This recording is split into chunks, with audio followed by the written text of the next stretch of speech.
Hey, Sens fans. Thanks for watching the Senstennial Podcast, a member of the Hockey Podcast Network. In today's video, we're going to talk about goaltenders that the Ottawa Senators should be looking to acquire this offseason, either through free agency or the trade market. But first, we got to talk about that cap space because, as everyone knows, that's going to be a bit of a tight one to navigate this summer for Pierre Dorion and co. if they're still in charge when new ownership comes into play. So, as everybody knows, goaltending was not Ottawa's friend this season. Whether it was injuries or poor play or what have you, it just didn't work out. And that's probably the main part of the roster that management needs to address this summer. So, let's kick things off with what I mentioned earlier, cap space. And Matt, how do you think the Sens are going to have to navigate that portion? Well, it's definitely an interesting time to be a Sens fan. We haven't really had to worry about cap constraints for quite a while, but the Sens are going into the offseason with about $17 million in cap room. A lot of this discussion today relies on Alex DeBrincat signing and the cap only going up by 1 million. So you're going to expect players like Austin Watson, Patrick Brown, and Nick Holden moving on. The Sens will be signing depth moves, but you know, we're going to have to figure out how much the Sens can actually allocate to a goalie. So in this hypothetical, I think Alex DeBrincat chooses to be really cool and signs an 8-year, $8.25 million extension. So then we now have $8,825,953 for a goalie, Shane Pintro, Eric Brandstrom, and some depth players. So where we're thinking I'm gonna bridge both Pinto and Brandstrom, and I'm seeing Pinto bridging for the next 2 years at $2.5 million. And then Brandstrom, let's say for argument's sake, at 3 years at 3.5 million. So that's $6 million gone. We now have very little to play on depth pieces and goaltending. So we're gonna say, max the Sens are really gonna have to play with is about $2 million. So why don't we jump in, Matt? And who should the Sens consider as the next either starting goalie or tandem guy? Well, before we even get to that, actually, there's another interesting facet that I hadn't really thought of until today on Twitter. And I saw somebody mention that if the Toronto Maple Leafs end up buying out Matt Murray for the final year of his contract to make some more cap room, that would actually give Ottawa a savings of 1.8 million going into next season. Dang. So that would be quite interesting. And at the end of next season, obviously, as we know, Ottawa's remaining dead cap, most of it comes off the books. So that would be huge if they did do that. And then that might open the door for the Sens to have a bit of some extra options with, say, about 3.8 mil in your scenario. So that's Yeah. something that we should consider too. And it's possible too the Sens end up trying to ship out someone like Matthew Joseph, who I think could bounce back, but I also understand that his 3 millish in over the next 3 years is not as palatable for a team that is looking to really maximize their cap space as much as possible over the next few years. So with that in mind, both those things, I'll let you get us started with maybe some options you see as being guys the Sens could pursue. Yeah. And as I said, discount goalies is going to be something that the Sens are going to be looking into, trying to find value where guys haven't been playing up to their potential. We saw this recently with a great example of this was Ilya Samsonov going to the Toronto Maple Leafs on essentially like let's see how I play type deal. Like he showed he can play well on a good team. He struggled in Washington and he bounced back on Toronto. So my first pick, I would probably say, is Alex Nedeljkovic of the Detroit Red Wings. So he's coming off a pretty bad few years with Detroit. Sporting an 895 save percentage this past season in only 15 games. and then a 901 in 59 games last season. To be fair, though, the previous season on a very good Carolina Hurricanes team, he had 23 games played in a COVID shortened season and a 932 save percentage. So, excuse me, like he's a guy that has performed well when he has a strong defense in front of him. And with Ottawa's decor improving, this is something to definitely consider. So I think Ned will be looking to sign a bit of a prove it contract this upcoming season. He played, as I said, he played exceptionally well when his D was strong into Carolina, and the Sens did in fact improve their decor. So we'll see a little more structure in our defense, which we probably haven't been seeing recently. But on top of that, like he'll be coming cheap and most likely signing for less than 2 million and maybe even 1.5 million. And I can foresee a Ned and Forsberg tandem being really, really good. Yeah, it's totally possible. I do think the Ottawa size prejudice that they have on goalies will maybe come into play there, as Nedeljkovic is about 6 feet tall, and I know the Sens like to have those big boys in goal, so that might work against him. And like he said, his results have been underwhelming recently. So he does have some seasons where he has good results, Yep. but I think that the Sens might want a guy whose pedigree or at least track record looks a little bit better. So, who else you got on that list for us? Well, you spoke of big goalies, and I found you one in Aiden Hill. Mm. Aiden Hill, struggles to stay healthy. And he hasn't been a guy that's hugely relied upon. He basically was put into the starters position with San Jose in 21-22, and in 25 games he had a 906 save percentage, which, all things considered on San Jose that was, starting to dip, that's pretty solid results. This past year with Vegas, he had 27 starts and had a 915 save percentage. And for the most part, this season he was healthy. Logan Thompson just kind of stole the net there. And, Robin Leonard was out all season. So there was plenty of opportunity to be had there. Um, so if his health can sort of work against him in contract negotiations, I could see him signing for 2 million, especially in another prove it scenario.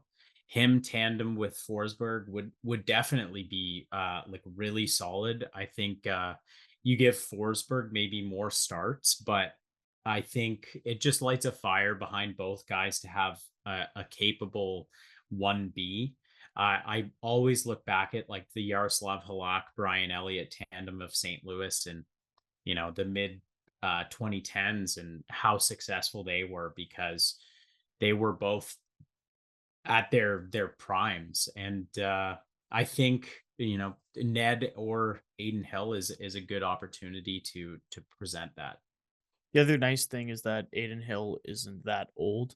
Yeah. He's turning 27 shortly, and that means that he's a guy who I would say fits in with the latter age of the core, but he fits into that window nicely. And he put up decent results even when playing on Arizona. So you got to give him kudos for that Yeah. because that can be a bit tough. So yeah, he's definitely a guy who's an interesting option. But show me what you got next. Now, this one is probably not the best choice, and he's definitely not the guy I would go with. But Wreck It on our podcast with our listeners put up a good point. Like Mackenzie Blackwood is odds are not going to get qualified by New Jersey. I can expect him to, especially with Akira Schmidt coming out of nowhere and basically taking the 1B slot, especially with Vanacek having a very good season and not playing amazing in the postseason, but he still did. They just got a win against Carolina in the second round. I feel like Blackwood is going to be another option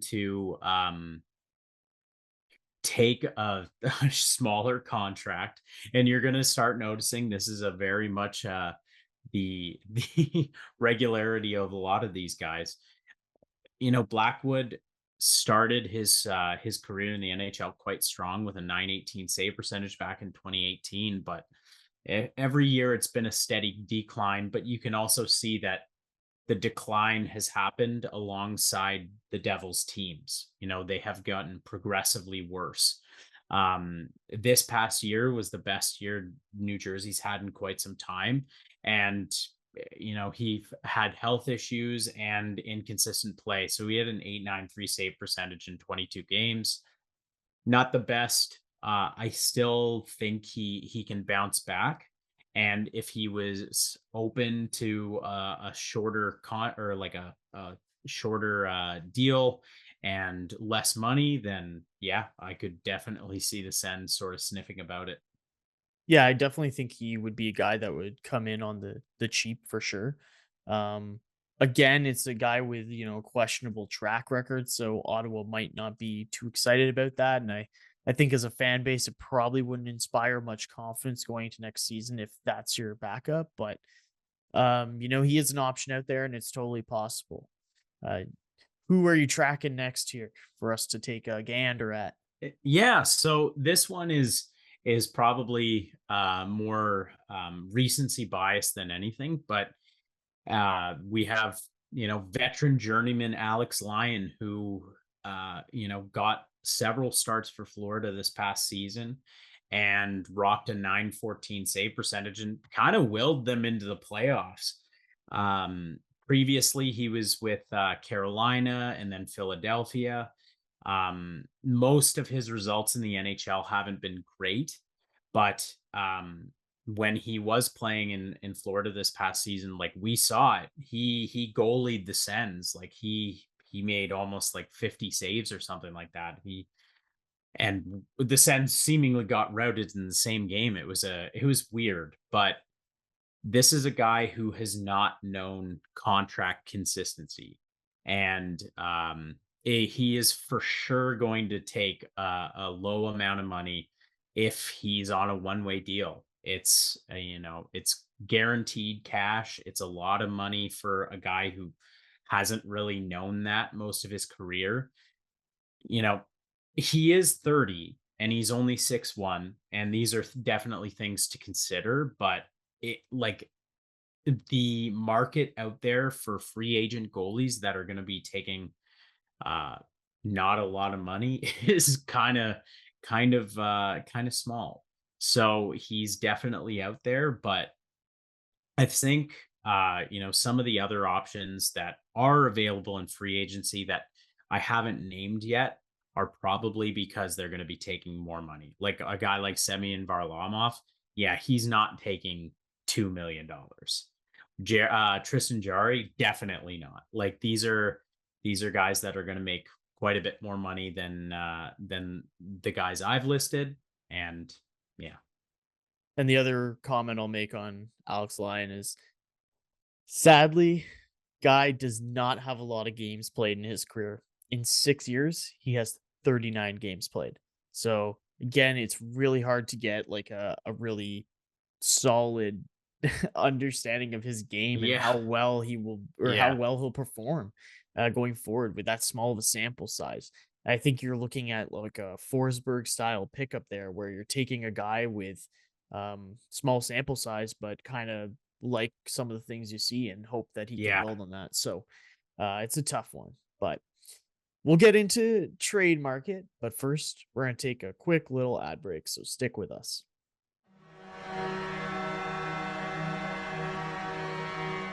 Light the lamp during hockey playoffs with DraftKings Sportsbook. Right now, new customers can make a $5 bet and score $150 in bonus bets instantly. Do you think the Dallas Stars have what it takes to come back against the Vegas Golden Knights at plus 125? Or is Vegas finishing off the Stars at minus 145? You be the judge. Download the DraftKings Sportsbook app now and sign up with code THPN. New customers can make a $5 hockey playoff bet and score $150 in bonus bets instantly. That's code THPN, only at the DraftKings Sportsbook. Let's face it, with coffee starting at $5, yes, even without any customizations, and our bank account somehow always depleting, we're officially entering a dupe session. Most products do the same thing, but are priced differently, solely based on the brand name. So a good duplicate, or dupe, is crucial for getting the highest quality at the best price. One dupe you definitely shouldn't sleep on: Raycon wireless earbuds. Raycon is premium audio at the perfect price point, so you can listen to whatever you want, whenever you want, without breaking the bank. Right now, as you all know, groceries, they're costing you a lot. So you don't want to be spending too much money on other purchases like your earbuds. Raycon's mission is to prove that you shouldn't have to pay an arm and a leg for quality sound and essential smart tech listening features. You can get a pair and a spare and still pay less than you would with some of those other more big name tech brands out there. Raycon knows that in this economy, every purchase needs to be perfect. They offer buy now, pay later options. Right now, you can pay as low as $18 at checkout. Raycon has an easy and free return guarantee. They offer 2 years of product protection insurance for just a few bucks. They offer free domestic shipping and flat fee international shipping, and they have over 50,000 5-star reviews. And they've got just a ton of features that you're going to want to love to have on your earbuds. And just a few of those: noise isolation and awareness mode. They've got crystal clear call quality. They're water and sweat resistant, and they have 8 hours of playtime if you get those everyday earbuds. So go to buyraycon.com/THPN today to get 15% off your Raycon order. That's buyraycon.com/THPN to score 15% off your order.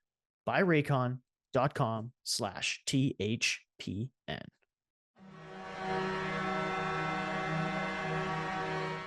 Hey, Sens fans, welcome back. As we said before the break, we're going to talk about trade market options. Matt, I'm curious to see who you have top of your list there, so give it to us. Well, I'm going to start with Daniel Vladar out of Calgary. So this one is an interesting one. No one on Calgary last year was good. Like that's it, from their best players to their worst. Nobody was very good this year. With that said, though, he's got 2 years left at 2.2 million, which sort of fits into the number that the Sens are going to be looking at. We'll need a backup slash 1B guy to be paid that to make it all kind of work. Vladar last season had a 905 save percentage. And then this year had an 895. And as I said, you know, that Calgary wasn't very good. But at a 905, you know, that the Sens would be happy with that. Like we haven't been getting that a lot. And we need a goalie to come in, make the saves that he's going to make, and steal a game here and there. And recently we haven't been getting a lot of that. So I could see Vladar being an option, especially because he signed at a good term and a good number. Yeah, another guy with a questionable track record, but you're right. He's on a contract that kind of fits in with what the Sens want. And because it's a short-term contract and Calgary just, fired their head coach, and Yeah. it seems like players are, I don't know, it's a bit of a crap show over there, we'll say, to keep this one clean. But yeah, it would be tough, I think, to swallow that one. But like you said, there's only so much cap the Sens have. He fits into that. Who do Yeah. you have next on your list there for us? Yeah, so I've got a guy that I've been sort of Pied Pipering for quite a bit now. It's Karel Vejmelka out of Arizona. A surprisingly solid goalie out of them. Say it ain't so. It's kind of weird how many times that Arizona sort of puts together good goalies, good prospects, anything like that. Um, Vejmelka has generally been at the very top of the league of goaltending analytics for the amount of quality starts that he gives the Coyotes. He makes 2.725 million. I believe he's signed for 1 or 2 more years. And other than catching with his right hand, he's not a very he's not a guy that isn't going to make a save here and there. He's had a 900 save percentage in 50 starts this past season, which to the eye doesn't really grab it. But then you consider he's playing for a pretty bad Arizona Coyotes team. Um, I feel like he's a guy that, on a much better team looks a lot better. And I think he's the guy that is your starter ahead of Forsberg. And, you run those two guys for the entire season. And I think you're getting, a 915, 918 save percentage from both of them. Yeah, and I wouldn't be upset about that. Uh, like you said, young guy. Um, he's held the Arizona Coyotes into some games for sure, just by Yeah. himself. Yeah. Um, yeah, I could see it for sure. That contract, like you mentioned, is 2.75. It is for the next 2 seasons. So that's also something that would have to be factored into it. But he's 26. So not the end of the rope for that guy. He's got lots of track left to go. And Yeah. yeah, so it's definitely a possibility for him as well. And then the last guy who is the biggest fish on this list is Jeremy Swayman. He's been nothing short of great on Boston the past few seasons, giving them meaningful starts and winning them games. You can't blame that last playoff game on him. He's an absolute gamer. This past season, he had a 920 save percentage. Season before that, a 914, and the one before that, a 945. He's only 24 years old and he's ready to be a starter. And like Olmark just had a remarkable season and still has quite a bit of contract left to go. And it's a sweetheart deal considering.